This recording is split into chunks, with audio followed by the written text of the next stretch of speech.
上一世，我因不孕捡了4个孩子，为了养育他们，我终身未嫁。在我的教育下，他们都出人头地，成了当地的巨擘。就在我以为自己可以颐养天年时，却因病住进了医院。在睁眼时，我发现自己躺在一张熟悉的木板床上，四周的摆设都是80年代的样子。我猛地坐起来，看着自己年轻的双手。重生，我真的重生了！这辈子我一定要好好爱自己，不再做那个傻傻的慈母。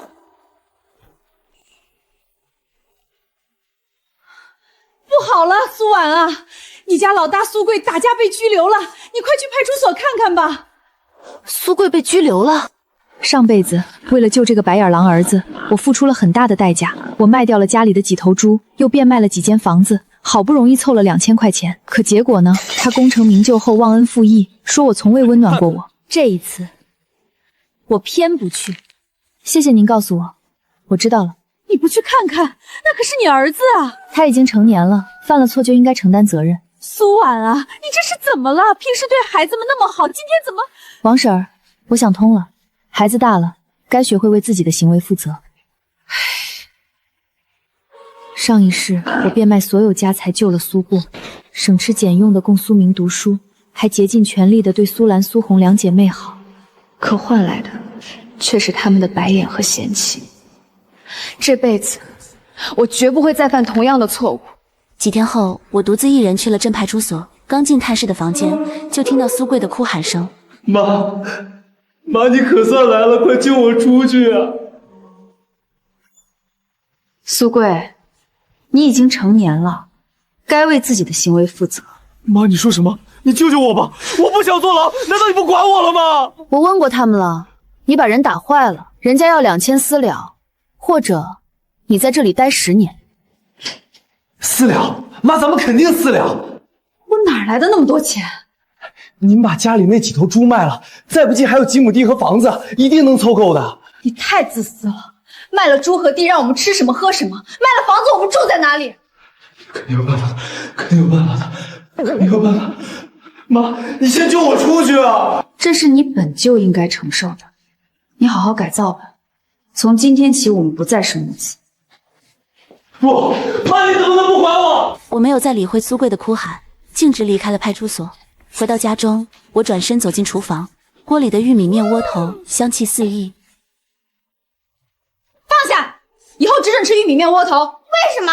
我以前吃窝窝头的时候也没抱怨，轮到你们就不行了。从今天起，西粮我自己吃，我要下地干活，不吃饱了没力气。那我们吃什么？你每天出去捡粪打猪草，苏红负责洗衣扫地刷锅洗碗，穷人的孩子早当家，懂吗？不要！我不想干活，你坏，欺负小孩。你们要想继续待在这儿，就给我老实干活，不然一口吃的也没有。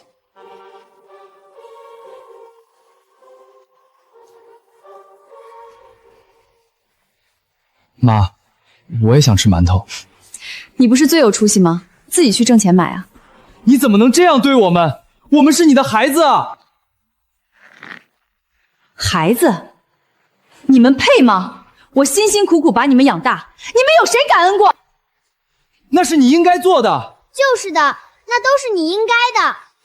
哥哥，我们要吃馒头。上辈子我就是太心软，才会被这群白眼狼欺负致死。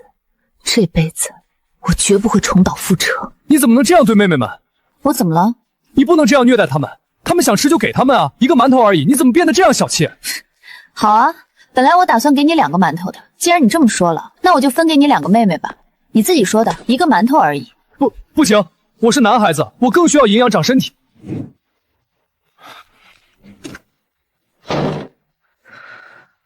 还真是一如既往的自私啊！我看着苏明离去的背影，心里五味杂陈。他从小就聪明，学习成绩一直名列前茅。为了他，我省吃俭用，好不容易把他供到了高中。可不料，他那些优异的成绩全是抄来的。他心里从没想过读书，进高中只是为了认个混混当大哥，和他们一起混什么狗屁帮派。我叹了一口气，收拾桌上的碗筷，却听到外面一阵喧哗。苏明哥，老大来了！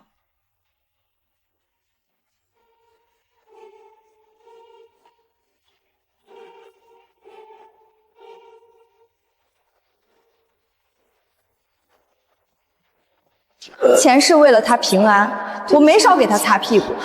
可他呢，混成大哥后，保护费赚得盆满钵满，却1分钱都不给我。更可笑的是，还换了联系方式，生怕我会找他。苏明，干嘛？你敢打我？我打的就是你这个白眼狼，讲义气讲到狗肚子里去了，连做人的道理都不懂。我没有你这样的妈妈，大家快出来看看呀！苏婉打孩子了。之后几天，她们兄妹3个不停地在村里散播我虐待了他们的闲话，我却一句都没解释，任由舆论发酵得越来越厉害。他们3个也越来越得意，愈发不把我放在眼里。等到村部大集这一天，村里所有人，甚至是邻村的一些人都来赶集了，而我则趁机来到了村中的大喇叭前。乡亲们，我知道最近村里有不少闲话，今天我就把事情说清楚。苏贵是我在垃圾堆里捡到的，苏明是被亲妈扔在田埂上的，苏兰是在医院门口被遗弃的，苏红是在河边被人丢下的。我一个女人把他们拉扯大，我容易吗？这么多年，我买不起奶粉就喂米汤，没有新衣服就改旧衣服，生病了我去卖血也给他们治。我已经仁至义尽，问心无愧。可如今3个孩子不仅不念我的好，还到处说我虐待他们。好，如果有人看不惯，可以把孩子领回去自己养，只要他们愿意，我绝不挽留。苏婉确实不容易啊，一个女人养大4个孩子不简单啊。这几个孩子也太不懂事了。舆论风向已经变了，我倒要看看这3个小孩还能怎么办。苏婉啊，你别难过，孩子们不懂事，我们会帮你教育他们的。那就谢谢大家了。你们都长大了，你妈一个女人多不容易，你们多体谅一下她。就是，哪有当妈的不打孩子的？我家亲儿子我还狠打呢，你们可别当那白眼狼啊！从此以后，我不再心疼这些白眼狼，他们就是我的免费劳力。我随意的使唤他们，训斥他们，生活变得舒服多了。看着他们低眉顺眼的样子，我心里冷笑，这都是你们前世欠我的，今生我一定连本带利拿回来。日子一天天过去，转眼间老二苏明初中毕业了。妈，我中考成绩出来了，你看啊，我考了530分呢。你以为光考的分数高就能进城里高中了？妈，你就让我去吧，我向你保证，我以后一定会好好读书的，肯定不给你丢人。行了，想去可以，但以后你要是敢做与学习无关的事儿，就别给我翻脸。太好了，妈你放心吧。几天后，我正在院子里洗衣服，村长就领着苏明回来了。苏婉啊，你家苏明惹祸了。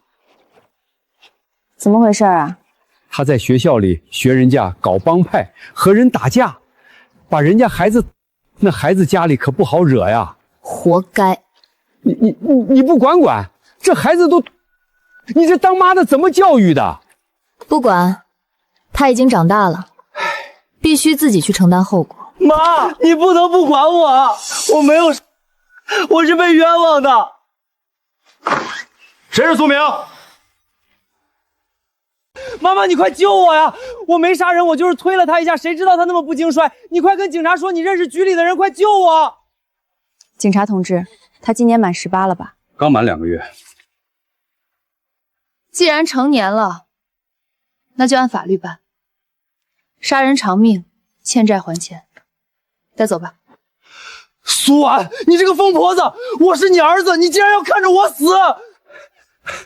苏婉，你这是干啥？苏贵已经进去了，苏明可是你下半辈子的依靠啊！赶紧求求情，哪怕卖房子卖地，也得把孩子保下来呀！依靠？村长，这种杀人犯儿子我消受不起。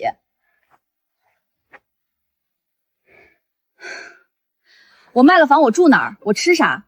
为了救一个杀人犯，让我去要饭。你这个恶毒的女人，你不得好死！我做鬼也不会放过你的。那你就在牢里慢慢做鬼吧。我没有再理会苏明的叫喊，警察很快就带着苏明离开了。我走进厨房，煮了一碗白面条，还给自己加了2个蛋，妈，二哥都被抓走了，你竟然还吃得下？你快去想办法呀！没钱就把家里的猪卖了，去给受害者家属送礼啊！我也要吃面，我要吃荷包蛋，你凭什么一个人吃2个蛋？你太偏心了。想吃面，想吃蛋。苏兰，去把猪圈扫了，粪挑出去。苏红，去后院把那堆柴劈了。苏兰，去把猪圈扫了，粪挑出去。苏红，去后院把那堆柴劈了。什么？你让我去扫猪圈？那是人干的活吗？以前不都是你干的吗？以前是我贱，现在我想通了，从今天起，这个家不养闲人，干活就有窝头吃，不干活就给我滚出苏家大门！我不干！你变了，你不是我妈，你是个老巫婆！随你怎么叫。要是不想饿死，就赶紧去干活。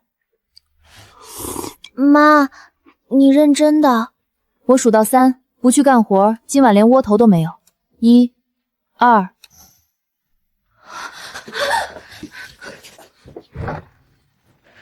看着2个白眼狼狼狈逃窜的背影，我心里只觉得痛快。这辈子我再也不会为了这几个畜生受半点委屈。院子里还没清静2天，一阵刺耳的喇叭声又打破了沉寂。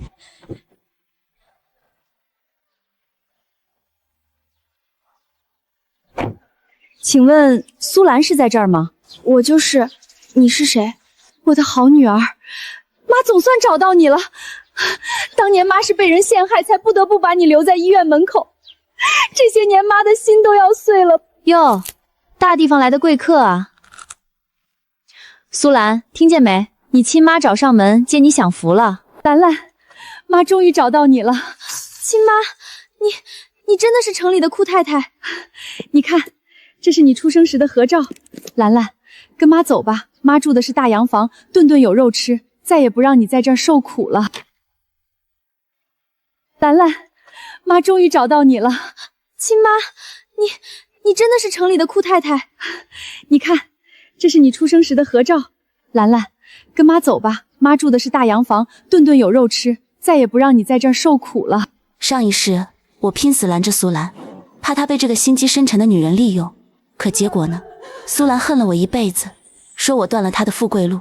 这一世，我看着柳如烟眼底那一闪而过的贪婪，心里冷笑，既然你想跳火坑，我绝不拦着。既然亲妈来了，苏兰，你自己拿主意，是留在这儿跟我吃窝头，还是跟着这位太太去城里当大小姐？我要去城里。这破屋子我是1秒钟都待不下去了。苏婉，这些年算我欠你的，等我到了城里，我再给你寄点钱回来。寄钱就不必了。苏兰，既然你要走，咱们就把话说明白，签了这份断绝关系协议书，以后你是死是活，是富是贵，都跟我没关系。苏婉妹子，没必要闹得这么僵吧？有必要。我养他一场，不求回报，但也怕麻烦。签了字，他就是你柳家的人，以后惹了祸别往我这儿推。签就签。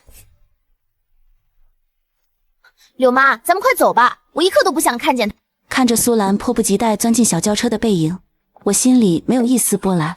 苏兰，你以为那是通往天堂的车，其实那是送你去地狱的轿。娇娇，别胡闹，她是苏兰，你爷爷那份遗产得有她的签名才能拿出来。妈，她是谁？遗产又是什么意思？这是我女儿娇娇，还有你哥哥柳强。兰兰，一会儿律师来了，让你签什么你就签，听见没？妈，他们怎么能这么说话？行了，在这儿住着就得守规矩。娇娇和强强是我的心头肉，你多让着点儿。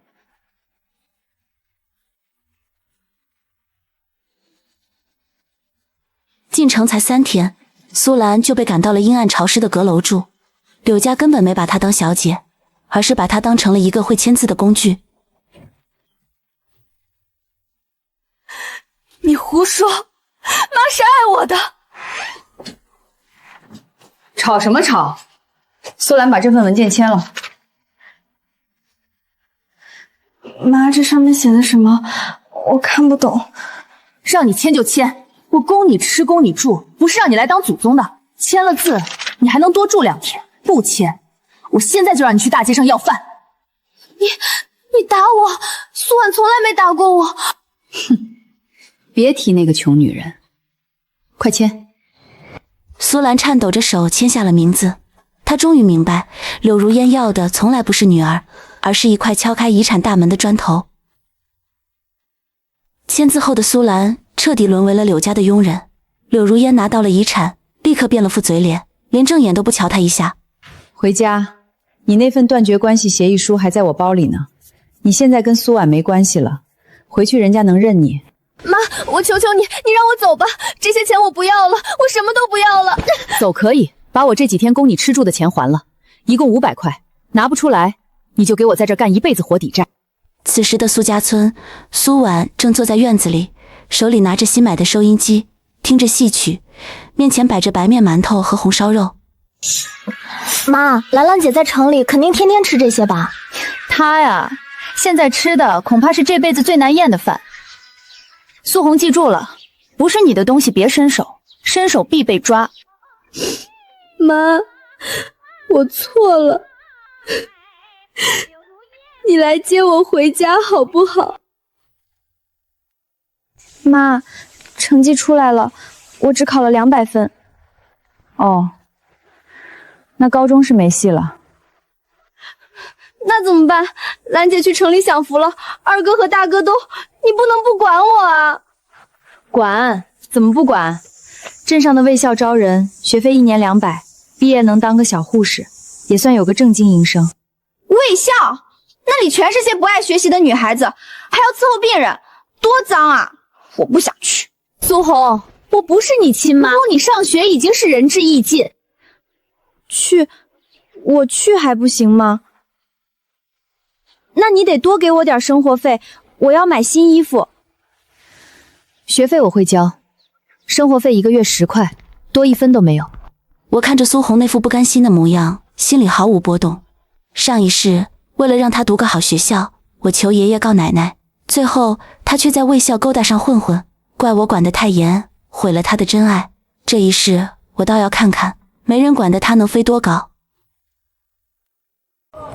妈，你就送我到这儿，别的家长都帮着铺床呢。你自己有手有脚，自己弄，记住，路是自己选的，别后悔。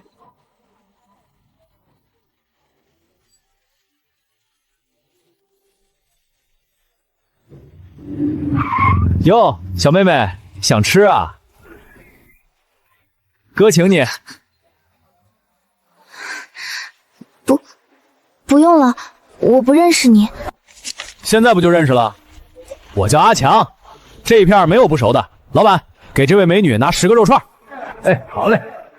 真香。谢谢强哥。卫校生活苦吧，天天对着那些老太婆老师。晚上，哥带你去录像厅看港片，那才叫刺激。晚上，哥带你去录像厅看港片，那才叫刺激。可是学校查寝很严的。哼，有哥在，谁敢查你？走，哥带你见识见识什么叫城里的生活。我每个月准时去学校交学费，却从不进校门看他。老师跟我告状说苏红经常逃课，我只是笑着点头说知道了。苏红以为他瞒得很好，却不知道他正一步步踏入我前世为他操碎了心的那个泥潭。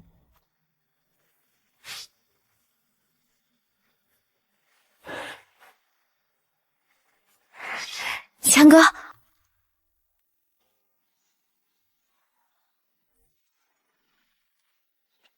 妈，我回来了。还没到放假的日子，回来干什么？妈，学校说要交资料费，还要买白大褂，得50块钱。50块？我昨天刚去过学校，老师说最近没什么费用啊。是我们要考证额外收的，妈你就给我吧，不然我毕不了业。没钱，你1个月生活费10块，剩下的钱我都攒着给自己买养老保险了。苏婉，你是不是太偏心了？兰姐走的时候你给了她50，轮到我就1分没有，你就是成心看我不顺眼。苏兰是拿着钱断绝关系的，你也想断？断就断。强哥说了，他能带我挣大钱，1天就能挣50，你守着你这些肉烂在锅里吧。我看着苏红摔门而出的背影，心里只有冷笑。50块钱，那是黄毛欠下的赌债吧？那是黄毛欠下的赌债吧？上一世，我为了不让他去填那个窟窿，把他关在家里半个月，结果他跳窗逃走时摔断了腿，恨我入骨。这一世，我倒要看看那个强哥会怎么疼他。动作快点，你妈没发现吧？没有，他睡得跟死猪一样。强哥，咱们真的要去县城吗？我有点怕。怕什么？到了县城，哥带你吃香的喝辣的。你那破卫校别上了，浪费时间。妈，真的没出来追我？追什么追？他巴不得你早点滚。坐稳了。我翻了个身，心安理得地闭上眼。苏红，这一世我没有接送你，没有阻拦你，甚至连大门都没锁。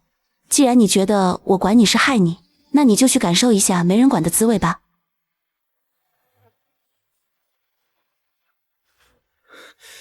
又输了。喂，苏红，饭做好了没？老子饿死了。强哥，没米了，你上次拿走的50块钱还没给我。要钱要钱，老子带你出来是让你享福的吗？强哥，没米了，你上次拿走的50块钱还没给我。要钱要钱，老子带你出来是让你享福的吗？没钱就去洗盘子，街口那家饭馆招人，1个月30，赶紧给老子滚去干活。你以前不是这么说的，你说你会赚大钱养我的。老子那是骗你这个蠢货的，要不是看你还有几分姿色，老子早把你卖到山里去了。滚去干活，不然今天没饭吃。我想回家。回个屁！你妈早把你忘了。县城的风很冷，苏红站在饭馆后巷，刷着没完没了的油腻盘子。哎，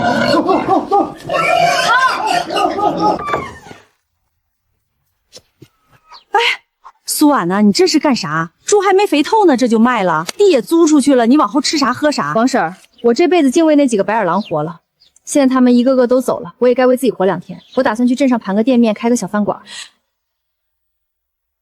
王婶儿，我这辈子净为那几个白眼狼活了，现在他们一个个都走了，我也该为自己活2天。我打算去镇上盘个店面，开个小饭馆。你疯了！一个女人家抛头露面开饭馆。再说了，你那4个孩子要是回来了，连个落脚地都没有，你心咋这么狠呢？回来，断绝关系的协议书在那儿摆着呢。他们有本事嫌家穷，就有本事在外面大富大贵。这屋子我留1间自己住，剩下的全租出去。造孽呀，真是变了个人。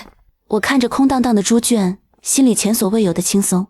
我凑了3000块，在镇上最热闹的车站旁盘下了1间店面。苏大姐，这屋子以前是修车的，油烟重，你真要开饭馆啊？只要地段好，油烟再重我也能把它刷白了。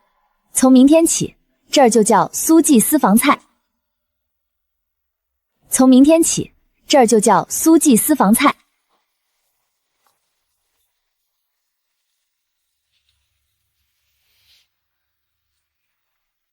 老板娘，这啥味儿啊？这么香！给我来1份，再加2碗大米饭。好嘞，爆炒腰花1份，您做好马上就来。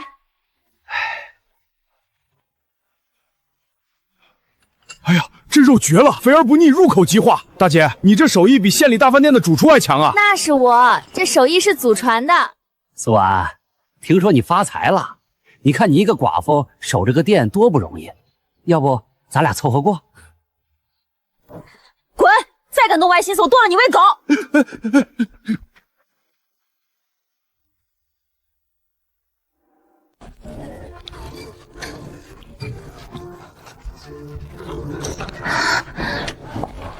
苏婉，给我口吃的。哟，这不是柳家的大小姐吗？怎么沦落到跟野狗抢食了？柳如烟那个毒妇，她骗我签了债转书，把遗产全转到了她亲生女儿名下，还让我背了几万块的债。她把我送给债主抵债，我好不容易才逃回来。当初我问你了解她吗？你说我嫉妒你。我说城里路滑让你站稳，你说我一辈子只能当穷人。苏兰，城里的房子大吗？红绸缎好看吗？妈，我错了，我真的错了，你带我回去吧，我以后一定好好听话，我帮你干活，我帮你洗碗。白纸黑字，两清了。苏兰，我这小店雇不起你这种大小姐。我推着车径直走过，苏兰在后面拼命地追，最后摔倒在泥地里。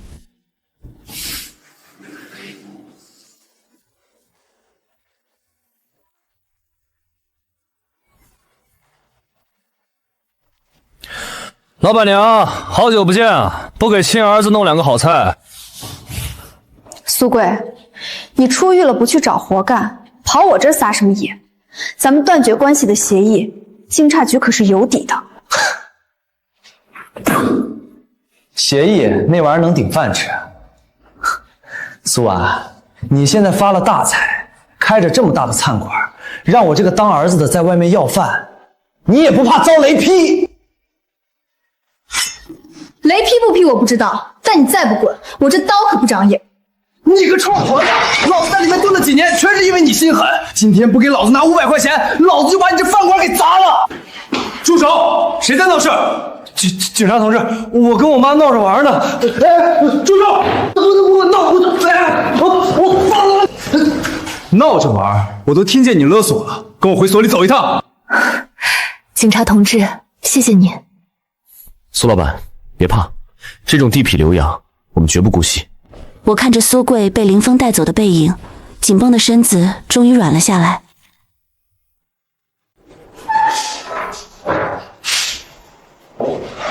苏老板，昨天那小子拘留了，我路过果摊，看着这梨挺新鲜，给你带点儿。你这太客气了，昨天还没来得及好好谢谢你，这顿饭我请。那不行，我们有纪律。其实我听说了你的事儿，一个女人家独自拉扯大4个孩子，最后还被他们这么对待，你真不容易。不容易也过来了，以前觉得天都要塌了，现在发现没了他们，我活得更像个人。你说的对，人得为自己活。苏婉，以后要是苏贵再来骚扰你，你直接打我传呼，我随叫随到。你为什么对我这么好？我就是觉得你这人挺韧气的，招人佩服。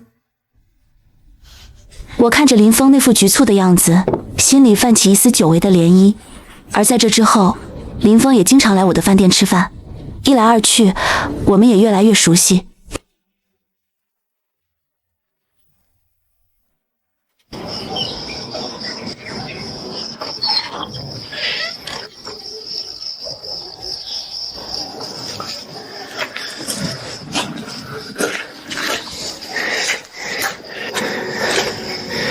苏婉，竟然勾搭警察关我！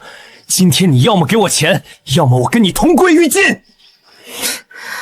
苏贵，你真是死性不改！风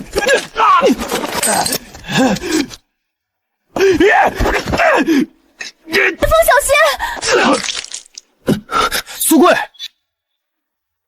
这回你不仅是勒索，还是故意杀人未遂！你这辈子就在里头待着吧！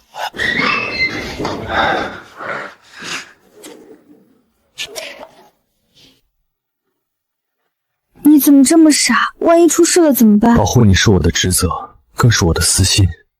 苏婉，让我照顾你一辈子，好吗？苏婉，让我照顾你一辈子，好吗？好。我靠在林峰的肩头，泪水决堤。上一世我求而不得的安稳，这一世终于在正确的时间遇到了正确的人。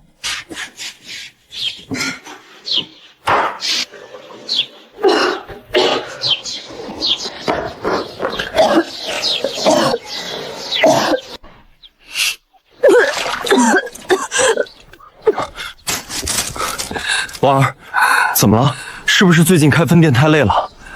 不知道，最近总觉得没力气，闻到油烟味就想吐。走，咱们去医院检查一下。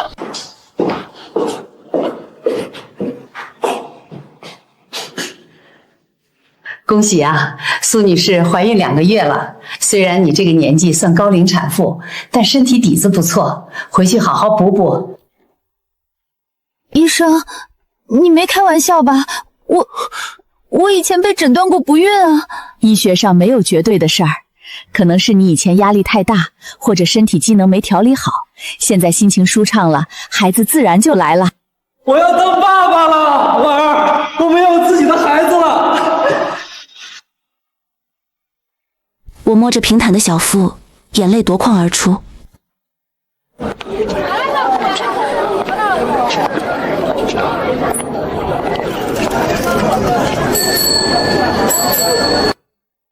妈，不，苏老板，听说你要生孩子了，妈，求求你救救我吧！两位认错人了吧？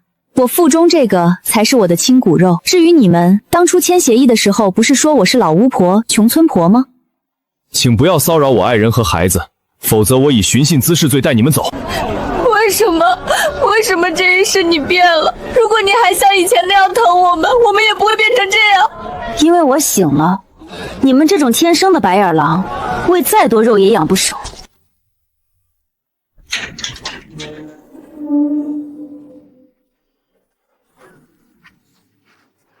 苏安，你以为把我送进来就能过安生日子了？噗！我表现好提前出狱，就是为了找你算账。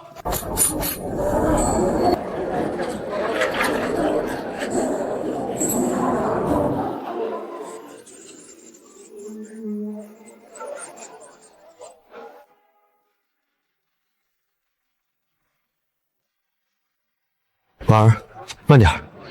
医生说这几天是关键，不能累着。知道了，林大哥，这孩子皮实着呢，刚才还踢我呢。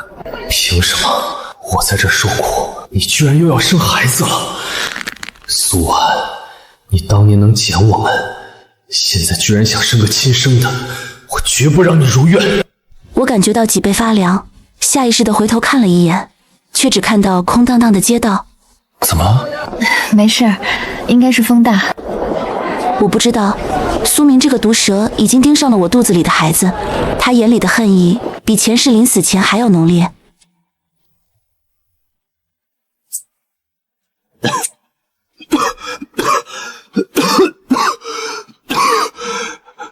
给口水喝吧，好心人，求求你了。你等等，我去给你拿点吃的。婉儿，别过去，这人看着面生，现在世道乱，你怀着孕要当心。喂，哪儿来的？抬起头来！我是外地逃荒来的，同志，我这就走，这就走。该死的林芳，鼻子比狗还灵，看来硬来不行，得想个法子把他调开。我看着那个乞丐狼狈的背影，心里总觉得不安。刚才那个乞丐转头的一瞬间，那双眼睛像极了苏明，我得加倍小心。肚子里的孩子是我这辈子的命，谁也别想动他。几位慢用啊！这苏婉也太小心了，从不单独出门。不行，我必须想个法子让他落单。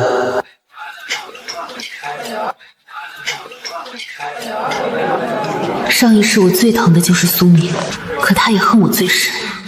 如今恐怕他对我的恨只会多不会少，我必须小心。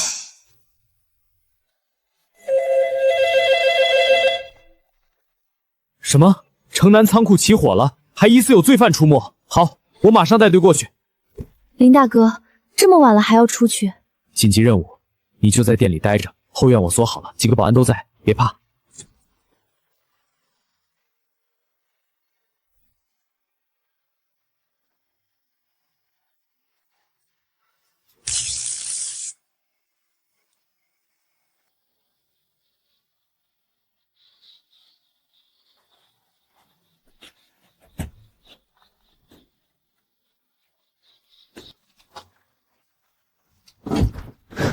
苏婉，我来了。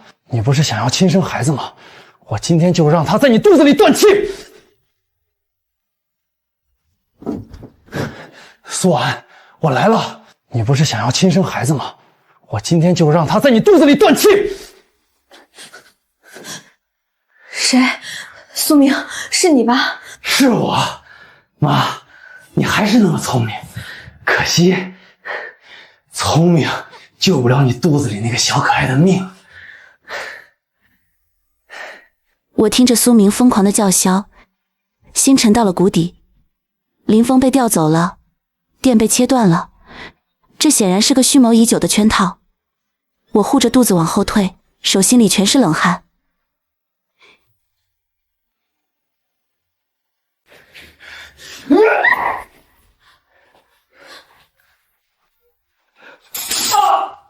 我的眼睛！你这辈子除了吸血和害人，还会干什么？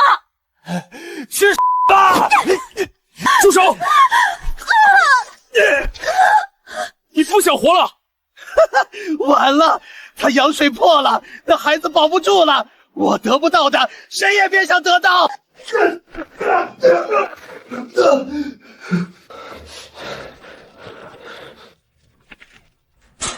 婉儿，坚持住，救护车就在楼下。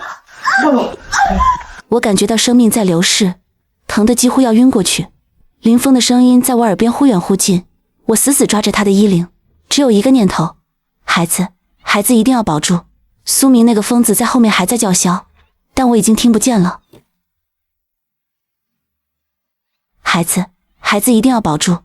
苏明那个疯子在后面还在叫嚣，但我已经听不见了。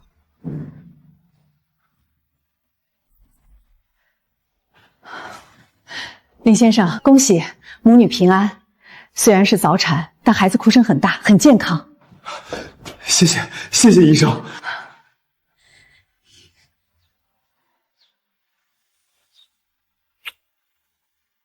林大哥，你看他长得真像你。是，婉儿，以后我会用尽全力保护你们，再也不任何人伤害你们。谢谢你，林大哥。我看着怀里的女儿，泪水模糊了视线。现在的我拥有爱人、事业和亲生骨肉，这辈子我终于活成了自己想要的模样。这辈子我终于活成了自己想要的模样。宝宝，谢谢你来到我身边，妈妈会把这辈子所有的爱都给你一个人。至于那些想要伤害我们的人，我会让他们都付出代价。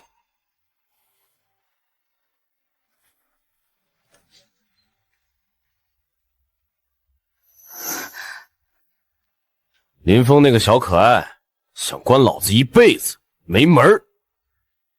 二哥，为了救你，我把柳如烟给我的最后一点首饰都当了。苏婉不是有钱开大饭店吗？我要让他把这辈子的积蓄都吐出来。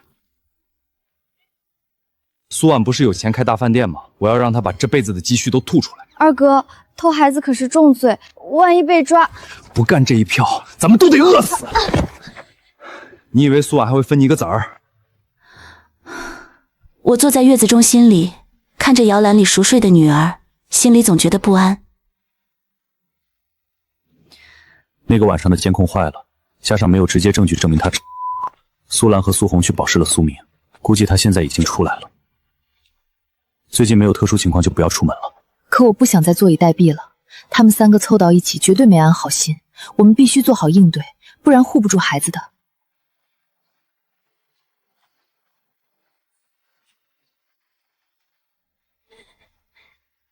苏兰，看准没？林峰每晚8点准时去局里开会，那个点儿这儿只有2个保安。林峰每晚8点准时去局里开会，那个点儿这儿只有2个保安。放心吧，我装成送外卖的，那2个肯定会喝。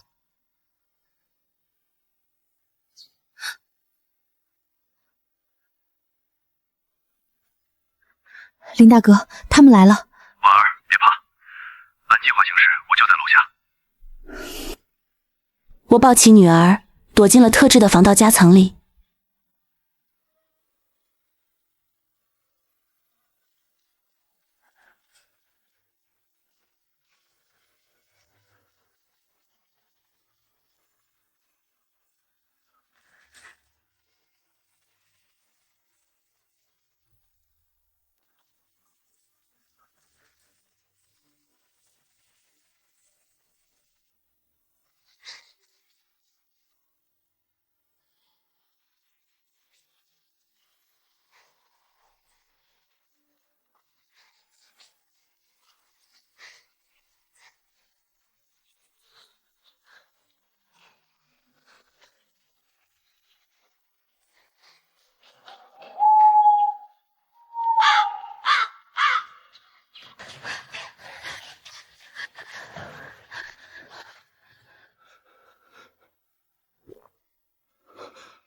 站住！别过来！再过来我杀了他！苏安，我知道你就在附近，出来，拿孩子换你女儿的命！我看着监控里苏明那副狗急跳墙的模样，心里只觉得可悲。为了活命，他竟然连妹妹都能当人质。二哥，我是你亲妹子，你放开我吧！亲妹子，谁挡老子的路，老子就杀了谁！林峰，给我准备1辆车，还有10万现金，不然我就拉着他一起跳下去。苏明，你冷静些，你现在放开他，还能算自首。去吧！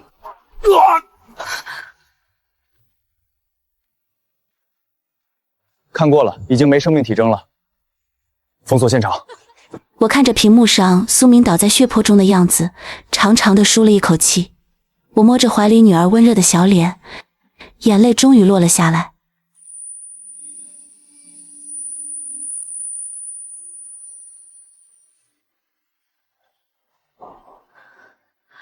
怎么会这样？怎么会变成这样？变成这样，是因为你们心里的贪。苏兰、苏明死有余辜，而你和苏红，余生就在牢里慢慢忏悔吧。别看了婉儿，这种人不值得你动气。婉儿，咱们给女儿起个名字吧。就叫林念吧，纪念我的新生，也告诫他做人要心存善念。我看着夕阳下的林峰和女儿，心里充满了前所未有的宁静。前世的4个白眼狼，一个被击毙，一个病死牢中，2个在狱中服刑，而我终于在这80年代的春风里种下了属于自己的幸福。这辈子，我爱对了人，也活对了自己。